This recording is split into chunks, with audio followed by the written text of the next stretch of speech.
Bonjour tout le monde, bienvenue sur la chaîne. Aujourd'hui, vidéo différente des autres. Je ne ferai pas de recette de fromage avec vous, puis j'en mangerai pas non plus. On va faire le tour de mon réfrigérateur.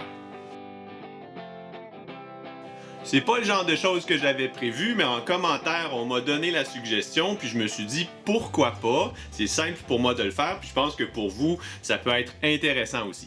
Récemment, la chaîne a atteint des niveaux que je ne croyais pas possibles en si peu de temps. Donc à tous les nouveaux, bienvenue sur la chaîne officiellement. Dans les commentaires, je vous ai déjà peut-être salué. J'ai encore la chance de pouvoir répondre à tous les commentaires et j'en suis vraiment content. Si vous avez jamais eu l'occasion de me parler dans les commentaires, c'est là que ça se passe. Sans plus tarder, allons voir mon frigo. Voici mon réfrigérateur d'affinage. C'est un frigo normal. En fait, c'est mon ancien réfrigérateur de cuisine. Dans le réfrigérateur, aujourd'hui, ce qu'on va voir, c'est ma collection de fromages qui ne cesse de grandir. Vous en connaissez certains, j'ai fait les recettes avec vous. Puis pour les autres, je vais vous les présenter pour que vous puissiez faire connaissance. Tout d'abord, vous avez probablement vu que la vaste majorité de mes fromages sont sous vide. C'est qu'en les mettant sous vide, ça limite mon entretien à son plus strict minimum. À chaque semaine, tout ce que j'ai à faire, c'est retourner chacun des fromages individuellement et c'est tout. Je n'ai aucun brossage, nettoyage, frottage à faire. Si j'avais à faire ça à chaque fois, pour chaque fromage, j'en aurais pas autant, puis je me serais découragé. Alors, le premier que j'ai sous la main, c'est le fromage Gouda fumé qu'on a fait ensemble et dans lequel j'ai utilisé de la crème avec des additifs. On apprend de nos leçons. Il y a une vidéo qui explique pourquoi vous ne devez jamais utiliser de la crème avec des additifs sur la chaîne. Deuxième fromage, c'est un fromage qui date de la période pré-YouTube. Et oui, ça existe. Je ne suis pas né avec YouTube. Et c'est un fromage parmesan qui est orange. Donc déjà dans les commentaires, je sens la catastrophe arrivée, c'est que quand on fait du fromage à la maison, on fait ce qu'on veut, on fait des tests, on s'amuse. Et le fromage parmesan que j'ai ici, en fait, j'ai ajouté de l'annatto comme dans un cheddar, juste pour m'amuser. Et aussi, j'ai des enfants et mes enfants aiment la couleur orange. Ils aimaient le parmesan que je faisais. Et c'est un parmesan que je ne fais pas vieillir 12 mois. C'est un parmesan que je fais vieillir 3-4 mois. Il est encore mou et mes enfants l'adorent. Il est orange. Ouh, le fromage cheddar qui a été fait devant vos yeux sur la chaîne le 9 janvier dernier. Il faut donc que je le mange bientôt. Il a 3 mois d'âge. Il a même 4 mois d'âge, donc je suis un peu en retard même. Je voulais le manger le premier quart à 3 mois. Ça s'en vient donc. Une vidéo dégustation du cheddar. J'ai aucune idée de ce que c'est. Je crois que c'est un fromage cheddar au poivre. J'ai juste pris des notes des erreurs que j'ai fait en le faisant. J'ai même pas mis le nom. Celui-ci, c'est le fromage Gouda fumé que j'ai fait sans ajouter de crème. Il date de la période pré-YouTube, mais vous l'avez quand même vu dans la vidéo sur la crème.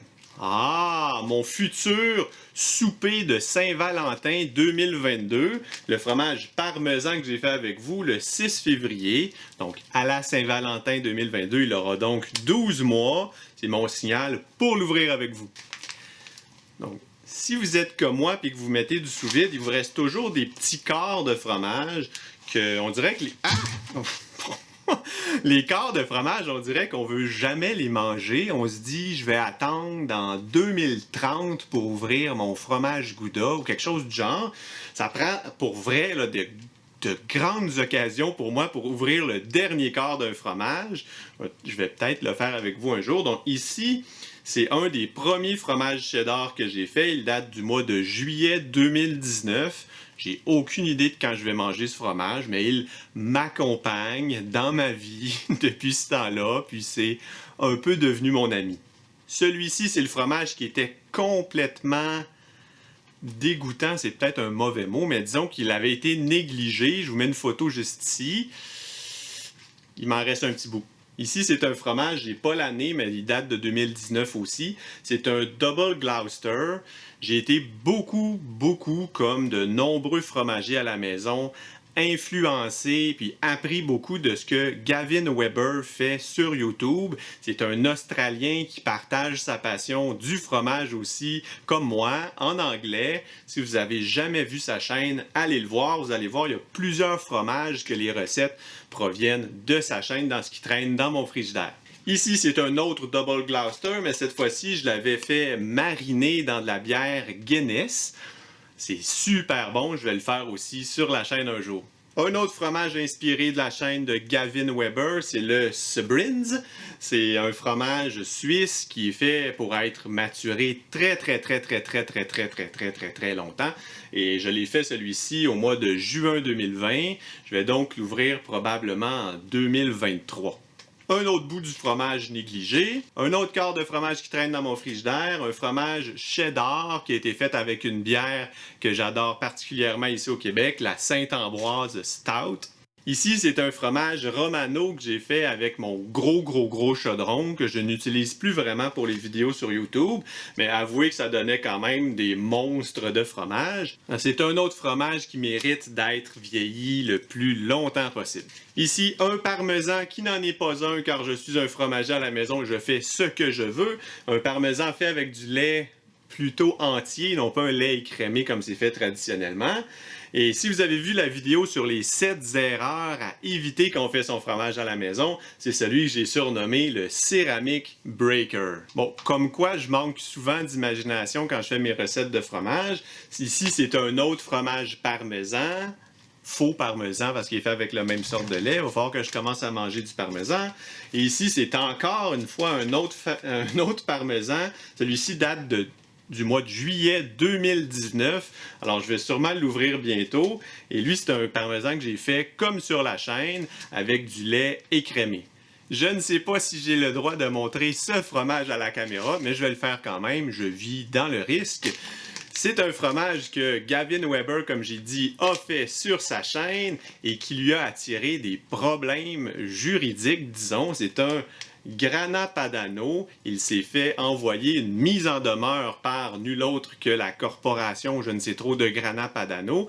Alors moi, en ayant vu ça, je l'ai fait de mon côté. Je pensais pas me créer une chaîne YouTube par la suite. Puis je l'ai fait à peu près autour de la même date où il a reçu sa lettre un peu en guise de solidarité avec lui. Des fromages tortillons qui me restent. Celui-ci, c'est un fromage Red Leicester que j'ai fait au mois de novembre 2020. Probablement l'un des derniers fromages que j'ai fait seul de mon côté avant le lancement de la chaîne YouTube. Je vais le faire avec vous prochainement. C'est un fromage qui est extrêmement orange. Ce serait son qualificatif que j'aurais à lui donner. Ça risque de faire une super belle miniature. J'ai hâte de le partager avec vous. Ici, c'est le fromage Jarz Mental, l'emmental d'inspiration scandinave.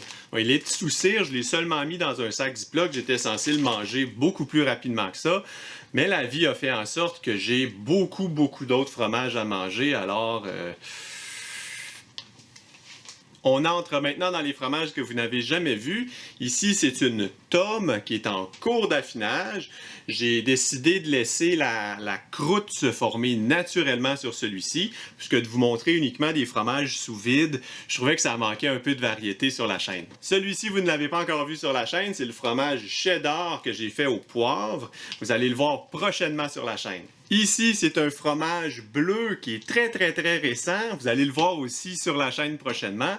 En fait, j'ai un problème de hauteur de contenant pour celui-ci, alors j'ai dû m'improviser une façon de l'affiner, disons. Et finalement, le dernier, non le moindre, le fromage Monterey Jack que j'ai fait. Celui-là aussi, vous ne l'avez pas encore vu, vous allez le voir bientôt sur la chaîne. Et c'est ce qui m'a fait notre aventure dans mon réfrigérateur. Si, comme moi, faire du fromage à la maison vous intéresse, je vous mets 2 liens juste ici. Cliquez, on se retrouve de l'autre côté. Je suis certain que vous allez apprendre quelque chose de nouveau. D'ici là, tout le monde, comme toujours, prenez soin de vous et à la prochaine. Bye bye!